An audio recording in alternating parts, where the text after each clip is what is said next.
Hello students. तो कैसे हैं आप सब? आई होप आप सब ठीक होंगे। तो आज हम एक नया चैप्टर स्टार्ट करने वाले हैं, ट्रिग्नोमेट्रिक फंक्शंस का। ठीक है, और आज इसका पहला लेक्चर, लेक्चर नंबर 1। ठीक है, तो और इस लेक्चर में हम ट्रिग्नोमेट्रिक फंक्शंस की बात करेंगे, क्या होते हैं, और इस ट्रिग्नोमेट्रिक फंक्शंस के डोमेन और रेंज की भी बात करेंगे कि इसके डोमेन्स क्या होते हैं और रेंज क्या होती है ट्रिग्नोमेट्रिक फंक्शन। तो चलिए स्टार्ट करते हैं। तो आते हैं। अच्छा, तो सबसे पहले हमारे पास ट्रिग्नोमेट्रिक फंक्शंस क्या होते हैं। ट्रिग्नोमेट्रिक फंक्शंस होते क्या है? ठीक है ना। देखो, ये फंक्शन जो है ना, a function a function which which relate which relate the angles and sides of a right angle triangle. Right angle triangle. देखो, ये हमारे पास वो फंक्शंस होते हैं जो कि रिलेट करते हैं एंगल्स और sides of A right angle triangle. तो ऐसी फंक्शंस को हम बोलते हैं ट्रिग्नोमेट्रिक फंक्शन। अब देखो, 6 ट्रिग्नोमेट्रिक फंक्शंस हमारे साथ। देखो, अगर मैं यहाँ पे एक ट्राइंगल ले लूं तो आप पहचान भी जाओगे कि ये कौन सा ट्राइंगल है। ये हमारे पास है राइट एंगल ट्राइंगल। इसका साइड ए है, ये बी कॉर्नर है, ये सी। ठीक है, और यहाँ पे एंगल जो बन रहा है वो 90 डिग्री है, और यहाँ पे एंगल थीटा, ये अल्फा। अब देखो, यहाँ पे हमारे पास है एक फंक्शन है साइन अल्फा। अब देखो, ये साइड परपेंडिकुलर है जो कि एंगल के ऑपोजिट है। इसके साथ जो होता है वो बेस है, और 90 के ऑपोजिट हमारे पास hypotenuse.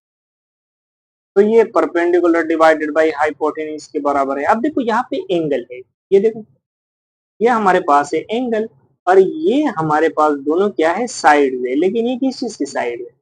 Right angle try angle की साइड से। ठीक है, तो ये दोनों आपस में रिलेट करते हैं कि नहीं करते? ये बिल्कुल रिलेट करते हैं। तो एस जब ये रिलेट करते हैं तो ऐसी फंक्शंस को हम क्या बोलते हैं? Trigonometric function. ठीक है, अब 6 ट्रिग्नोमेट्रिक फंक्शंस, और हर एक ट्रिग्नोमेट्रिक फंक्शंस में, अब देखो, अब यहाँ पे एक और क्वेश्चन है, बहुत इंपॉर्टेंट सा, कि why use why a trigonometric function why a trigonometric function is 6। अब देखो, 6 ट्रिग्नोमेट्रिक फंक्शंस। देखो, ये अगर मेरे पास राइट एंगल ट्राइंगल, और ये इसका साइड ए है, ये बी है, ये सी है, और ये परपेंडिकुलर है, ये हाइपोटेन्यूस है, और ये बेस। तो देखो, हर एक ट्रिग्नोमेट्रिक फंक्शन को जब आप देखते हो ना, ये एंगल, ठीक है, तो वो दो साइडों के कॉम्बिनेशन होते हैं। दो साइडों का कॉम्बिनेशन होता है, तीन साइडों का नहीं होता है। तो एक कॉन्सेप्ट पढ़ाया जाता है जिसका नाम होता है परम्यूटेशन। ठीक है, अब परम्यूटेशन क्या होता है? परम्यूटेशन होता है अरेंजमेंट। ठीक है, अरेंज करना, मतलब किसी चीज को अरेंज करना। अब इसको हम दो दो साइडों का अरेंजमेंट ले लेते हैं। ठीक है, लेकिन ऑर्डर इसमें इंपॉर्टेंट होता है। ऑर्डर इस वजह से इंपॉर्टेंट होता है, अगर किसी ने कॉम्बिनेशन परम्यूटेशन पढ़ी है तो ऑर्डर इसमें इस वजह से इंपॉर्टेंट होता है, क्योंकि अगर मैं इसका रेसिप्रोकल ले लूं कोसेकेंट थीटा, तो वो हाइपोटेन्यूस डिवाइडेड बाय परपेंडिकुलर है। तो देखो, इसमें सिर्फ ऑर्डर चेंज करने से आपका ट्रिग्नोमेट्रिक फंक्शन चेंज हो रहा है। तो इस वजह से, क्योंकि परम्यूटेशन में ऑर्डर इंपॉर्टेंट होता है, इस वजह से हम इसका परम्यूटेशन। तो देखो, साइड्स कितने हैं? 3 साइड्स है, और कितने कितने के परम्यूटेशन ले रहे हैं? दो दो। अब देखो, यहाँ पे 2 है, ठीक है, और साइड्स है ट्राइंगल के 2। तो इसका फॉर्मूला होता है 3 फैक्टोरियल डिवाइडेड बाय 3 माइनस 2 का होल फैक्टोरियल। ठीक है, तो 3 इंटू 2 इंटू 1, और यहाँ पे तो 1 फैक्टोरियल ही आता है। तो देखो, 6 यहाँ पे आ गया। मतलब 6 अरेंजमेंट बन सकते, तो मतलब 6 ट्रिग्नोमेट्रिक फंक्शंस हो सकते हैं, इससे ज्यादा नहीं हो सकते। तो इस वजह से इसका परम्यूटेशन 6 होता है। अगर परम्यूटेशन ज्यादा होता तो फिर बना सकते थे। तो इस वजह से 6 से मतलब 6 फंक्शन से ज्यादा ट्रिग्नोमेट्रिक फंक्शन अलाउड नहीं, ठीक है, और एग्जिस्ट भी नहीं करते, ठीक है। अच्छा, अभी इसके बाद हम क्या करने वाले हैं, देखो अब इसके बाद हमारे पास डोमेन देखो सबसे पहले आ रहा है domain and range of sine and cosine. अब देखो साइंस की और कोसाइंस की डोमेन और रेंज, चलिए अब देखो सबसे पहले तो मैं यहाँ पे एक देखो एक सर्कल बनाऊंगा यहाँ पे। सबसे पहले हम यहाँ पे इसको हटाते हैं, ठीक है, इसको हटा देते और यहाँ पे मैं ये ले लेता हूँ। हम यहाँ पे एक सर्कल भी लेंगे, ठीक है, क्योंकि सर्कल का काम पहले मैं अपना कोऑर्डिनेट सिस्टम बना लें। ये हमारे पास कोऑर्डिनेट सिस्टम है, ये एक्स है, ये कैपिटल वाई और ये कैपिटल एक्स, और ये कैपिटल वाई प्राइम है और ये कैपिटल एक्स प्राइम है, ठीक है। अब इसका सेंटर पे ओरिजिन है, तो हम यहाँ पे एक यूनिट सर्कल बना लें। क्या यूनिट सर्कल, ठीक है, एक यूनिट सर्कल बनाएं आप, तो थोड़ा सा, ठीक है। अच्छा, अभी देखिए, अब इस यूनिट सर्कल में देखिए ये हमारे पास है यूनिट सर्कल, मतलब इसका जो रेडियस है ना, क्या चीज का जो रेडियस वो क्या है हमारे पास, वो हमारे पास है 1, ठीक है। तो यहाँ से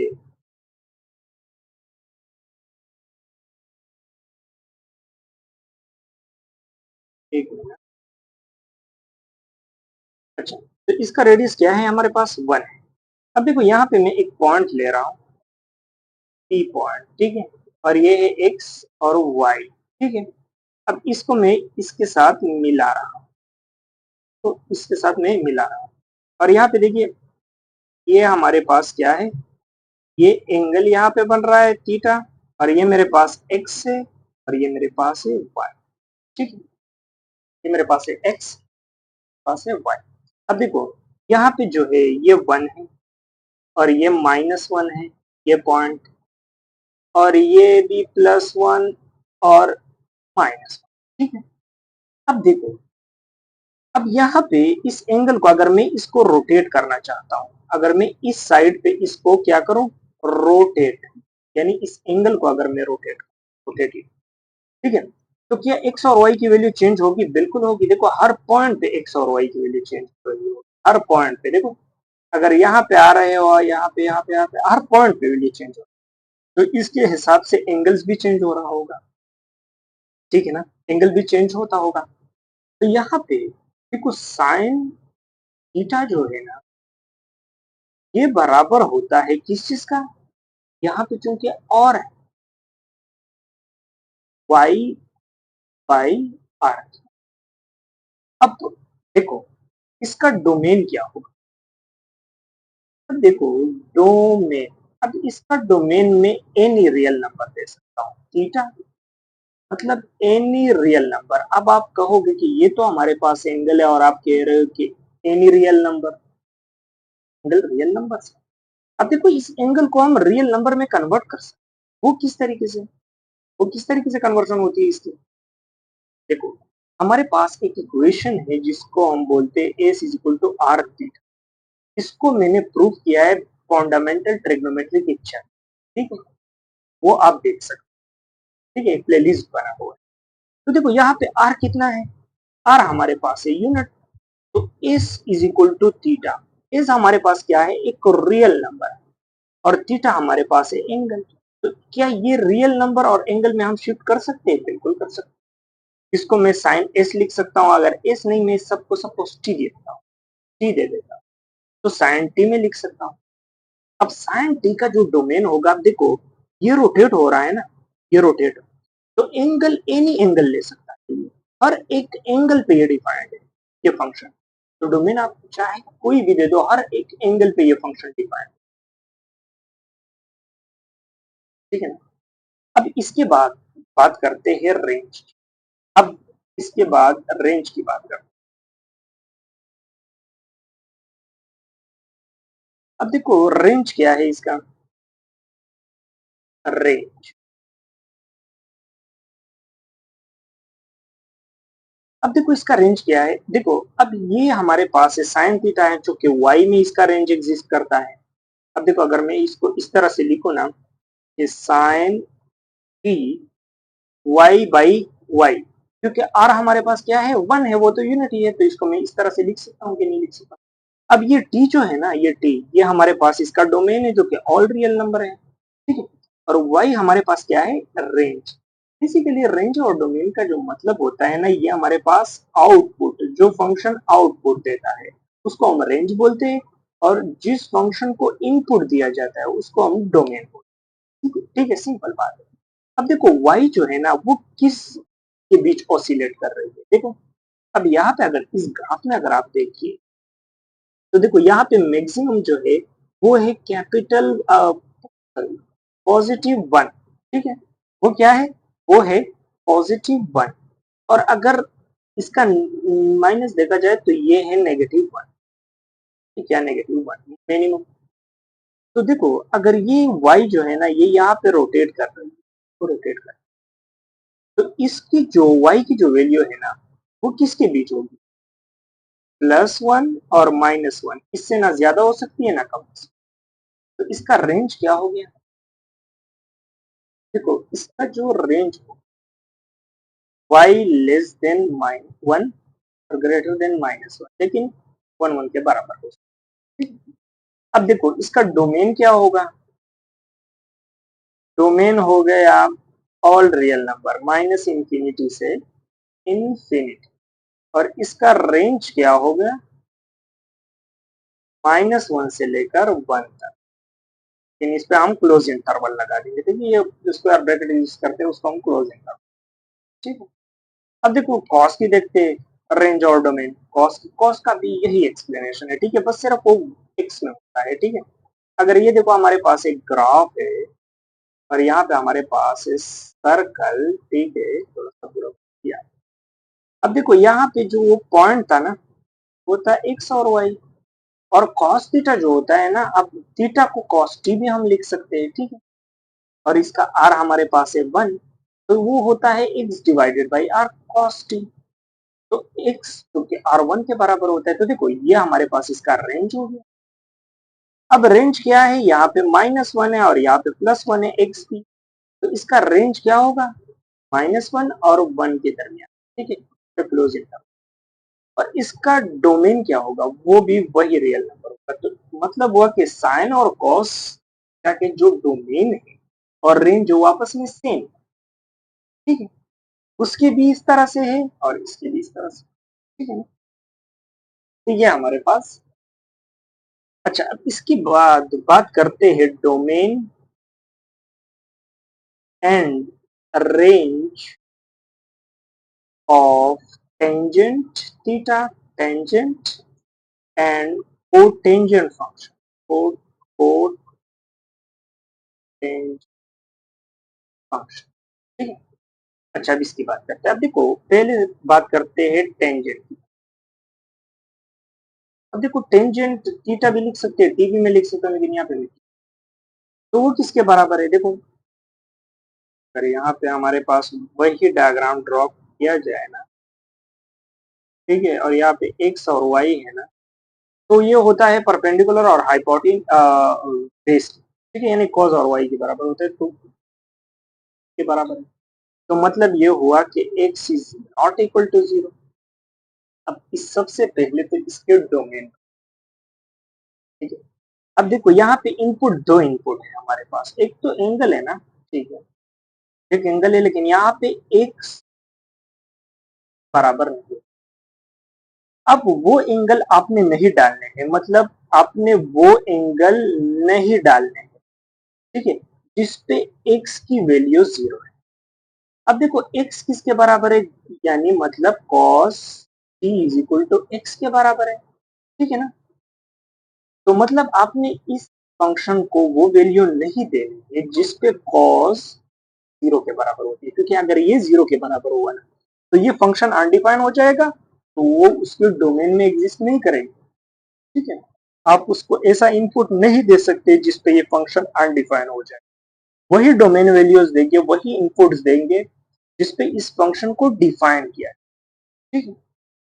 तो इसका क्या करेंगे हम, अब देखो cos जो है, cos वो किस पे 0 होता है, देखो I/2 और इसके मल्टीपल्स। तो मतलब ये हुआ कि आप थीटा को वो वैल्यू नहीं दे सकते हैं, यानी प्लस माइनस पाई/2, 90 पे 0 होता है, चाहे प्लस हो चाहे माइनस हो। 270 पे भी ये होता है, ठीक है ना, 270 पे भी होता है, पाई/2, ठीक है। तो इसके सारे मल्टीपल्स देखो, और इसको हम इस तरह से लिख सकते हैं शॉर्टकट वे में, theta is not equal to 2n+1। अब देखो ये ऑड है क्योंकि यहाँ पे 1 है, यहाँ पे 3 है और यहाँ पे 5 है, तो ऑड मल्टीपल ऑफ पाई/2। तो इसको हम लिख सकते हैं कि ये नहीं होना चाहिए, बाकी दे दो जो भी। अब इसको हम प्रॉपर वे में किस तरीके से लिखेंगे, देखो का डोमेन क्या हो जाएगा, डोमेन, अब देखो रियल नंबर, सारे रियल नंबर आप दे सकते हैं, बस सिर्फ नेगेटिव वो वैल्यू नहीं दे सकते, यानी t into t equal to 2n या थीटा इंटू थीटा, ठीक है, क्योंकि हम थीटा में बात कर रहे हैं, यहाँ पे theta, theta into theta plus 1 पाई/2, और यहाँ पे n बिलोंग टू इंटीजर, तो ये इसका प्रॉपर वे, मतलब आपका थीटा इसके बराबर मल्टीपल नहीं आना चाहिए। और इसका रेंज क्या होगा, देखो रेंज इसका ऑल रियल नंबर है, माइनस इंफिनिटी से इंफिनिटी, मतलब आपको कोई भी वैल्यू दे सकते हैं, रेंज आपको कोई भी वैल्यू दे सकते हैं, उसमें कोई रिस्ट्रिक्शन नहीं है, आप कोई भी वैल्यू इसको आपको दे सकता है। इसके बाद है हमारे पास second number function cotangent, cotangent function. अब इसके डोमेन और रेंज की बात करते हैं। सबसे पहले कोटेंजेंट किसके बराबर होता है, देखो रेसिप्रोकल ऑफ टेंजेंट, तो मतलब x/y। अब यहाँ पे देखो y नॉट इक्वल टू, अब देखो आपने इसको वो एंगल नहीं देने जिसपे y की वैल्यू 0 है, और y किस चीज के बराबर है, देखो sin theta is equal to y, मतलब आपने वो वैल्यू नहीं देने हैं जिसपे sin थीटा 0, और वो किस चीज पे 0 आता है, वो किस चीज पे, जब उसका थीटा मतलब 2 पाई के हो, 2 पाई के हो ना उसका थीटा, यहाँ पे मल्टीपल आ सकता है, मतलब पाई भी हो तब भी है, प्लस माइनस दोनों। तो इसका जर्नल फॉर्म थीटा इसके बराबर ना हो तो n पाई हम लिख सकते हैं, और यहाँ पे n बिलोंग टू इंटीजर, मतलब पॉजिटिव नेगेटिव दोनों, यानी अगर इस पे मतलब अगर पाई डाल दिया सपोज, या 2 पाई डाल दिया, तो साइन तो 0 हो गया, मतलब y 0 है, तो y अगर 0 है यहाँ पे, मतलब y 0 है, तो y अगर 0 तो कोटेंजेंट अनडिफाइंड, तो ये इसके डोमेन में नहीं है, ठीक है ना। अच्छा, तो इसका डोमेन हम किस तरीके से लिखेंगे, डोमेन, देखो सारे रियल नंबर, बस वो आप नहीं दे सकते, theta into theta n pi, where n belong to integer, ठीक है। और इसका रेंज तो वही है, ठीक है, रेंज अगर आप है ना तो ये minus infinity all real number, और ये इसका सिर्फ डोमेन। अच्छा, अभी इसके बाद हम बात करते हैं domain, domain and range, range of second, second and cosecant function, cosecant function की बात करते हैं, क्या हो रहा है, ठीक है ना, की बात करते हैं, चलिए। अब देखो सबसे पहले हमारे पास जो आ रहा है ना वो है कोसेकेंड फंक्शन की बात करते हैं, ठीक है, कोसेकेंड थीटा, तो वो बराबर है रेसिप्रोकल ऑफ साइन थीटा, तो sine theta is equal to y है ना, तो ये इसका रेसिप्रोकल, और y नॉट इक्वल टू 0। अब देखो यहाँ पे डोमेन की तो बात ही आ गई। अब देखो थीटा आपने वो थीटा नहीं डालने है जिसपे y 0 हो, मतलब जिसपे sine theta is equal to y है ना, जिसपे ये वैल्यू 0 के बराबर आती है, वो वैल्यू आपने इसको नहीं दे। तो कौन सी वैल्यू पे 0 आती है, मैं अभी देखा n पाई पे, और where n belong to integer, ठीक है ना। अब इसका डोमेन में लिख सकता हूँ, ठीक है, डोमेन, ठीक है। अब इसका डोमेन हम क्या लिख सकते हैं, अब देखो इसका डोमेन जो है ना, वो हम लिख सकते हैं, एक मिनट, इसका डोमेन हम क्या लिख सकते हैं, अच्छा, ऑल रियल नंबर और माइनस एन पाई, ठीक है, मतलब सारे एन पाइस को निकाल के आप लिख सकते हो, और एन बिलोंग टू एन, ठीक है, प्रॉपर, ये इसका डोमेन है। अब चलिए इसके रेंज की बात करते हैं। अब देखो इसका रेंज थोड़ा सा डिफरेंट, इसका रेंज थोड़ा सा डिफरेंट। अब देखो अगर हम बात करें, इसका रेंज क्या है, इसका रेंज भी वाई, तो कोस सिकेंड थीटा हमारे पास 1/y, क्योंकि ये आउटपुट है, ठीक है ना, तो y हमारे पास आउटपुट है, तो इसकी बात भी हो रही है। अब देखो यहाँ पे हम एक ग्राफ ड्रा कर, और वहां पे वही सर्कल लेंगे, ठीक है, और यहाँ पे x है और y है, तो ये y है, ये x है और ये थीटा है। तो देखो यहाँ पे ये r है, यूनिट सर्कल है, तो मतलब r बराबर है 1 के, और r बेसिकली किसके बराबर है, x square plus y square whole under, ठीक है, इसके बराबर है कि नहीं। तो अगर मैं लिखूं y square under the root, अब देखो अगर मैं इसको काटूंगा तो वही आएगा, क्या ये लेस देन और इक्वल टू होगा under the root x square plus y square, क्योंकि ये 1 के बराबर है। अब देखो यहाँ पे ये y है, अब देखो ये पूरा जो है ना, ये पूरा, ये 1 के बराबर है, और ये हमारे पास क्या है, y है, तो क्या ये y इससे लेस है कि नहीं है, बिल्कुल लेस है, तो हमने लेस देन लिखा है। अब देखो ये तो है ना y एब्सोल्यूट, क्योंकि y स्क्वायर को काटेंगे तो एब्सोल्यूट नहीं निकले, ठीक है, लेस देन 1, यहाँ पे हम 1 लिख सकते हैं, लिख सकते हैं। अच्छा, अब इसके बाद, अब देखो इसको रेसिप्रोकल हम लिख सकते हैं y, अगर इसका रेसिप्रोकल लिखेंगे तो इनइक्वालिटी को हमने चेंज करना होगा, क्या करना होगा, चेंज, और इसका रेसिप्रोकल तो वही बनाएगा, ठीक है ना। अब देखो यहाँ पे हम लिख सकते हैं, आप देखो चूंकि ये एब्सोल्यूट है, और इसको हम होल एब्सोल्यूट लिख सकते हैं इस तरह के, बिल्कुल लिख सकते हैं, क्योंकि 1 पे एब्सोल्यूट आए ना आए कोई मसला नहीं, ठीक है ना। अच्छा अब इसको देखो, अब इसको हम किस तरीके से लिख सकते हैं, यहाँ हम लिख सकते हैं 1 over y greater than or equal to 1, या तो ग्रेटर होगा क्योंकि एब्सोल्यूट में है ना, और 1 और y less than or equal to minus, ठीक है। तो ये काफी इंपॉर्टेंट बातें हैं रेंज के लिए, काफी इंपॉर्टेंट। अब देखो क्योंकि इस पे एब्सोल्यूट है, पॉजिटिव भी आप दे सकते हो, नेगेटिव भी दे सकते हो, तो 1 और y greater than or equal to 1, और 1 और y less than or equal to minus 1, ठीक है, इस तरह से हम लिख सकते हैं। जैसा कि अगर मैं एक एग्जांपल दे दूं कि x का एब्सोल्यूट है और वो ग्रेटर देन है 1, तो इसको हम लिख सकते हैं कि x ग्रेटर देन है 1 और x लेस देन है माइनस, क्योंकि इसके पॉजिटिव दे दो नेगेटिव दे दो दोनों एक जैसे आते हैं। अब देखो अगर -1 से लेस वैल्यू दोगे, -2 इसको हमने दे दिया, तो -2 का एब्सोल्यूट क्या होगा, 2, तो 2 भी ग्रेटर देन है 1 से, तो इस तरीके से ये मैंने इनइक्वालिटीज। अब देखो यहाँ पे एक बड़ी इंपॉर्टेंट बात आ गई, क्योंकि 1 और y जो है ना, ये इसका क्या है, हमारे कोसिकेंड फंक्शन जो था ना, वो 1 और y क्या था, ठीक है, तो ये पूरा इसका क्या है, रेंज है, पूरा इसका रेंज है।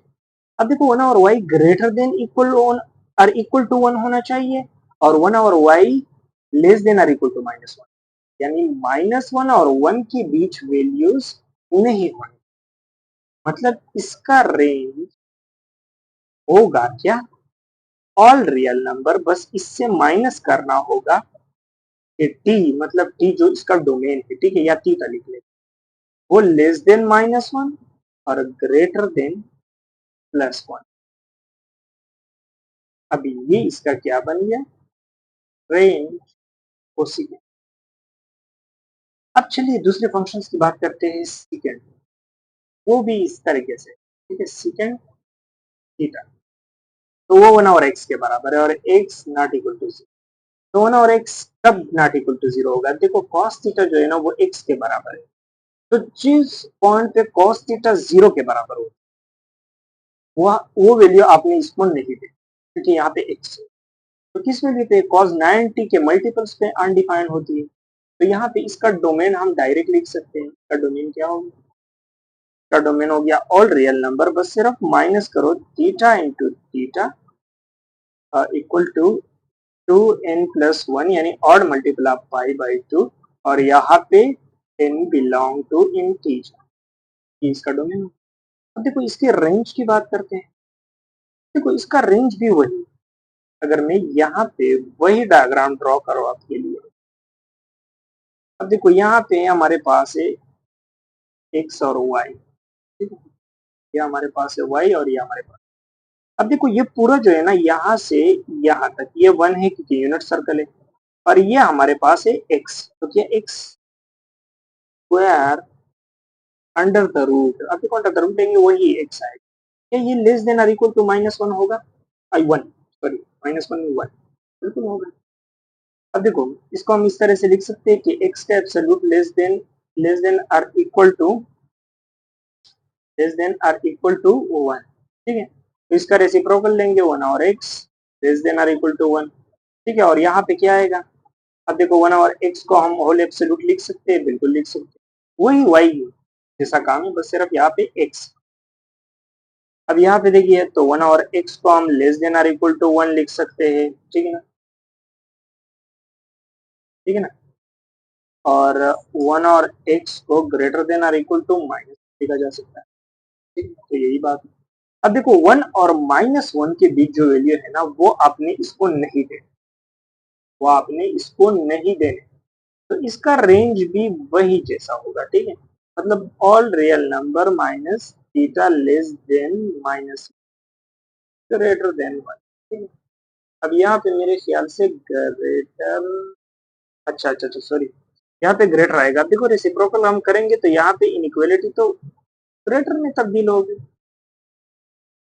इक्वालिटी तो ग्रेटर में ही जाएगी, बिल्कुल, यहाँ पे भी ग्रेटर, तो यहाँ पे भी ग्रेटर होगा, और यहाँ पे क्या होगा? लेस, ठीक है, यहाँ पे हम लिख सकते हैं, तो ये इसका क्या हो गया?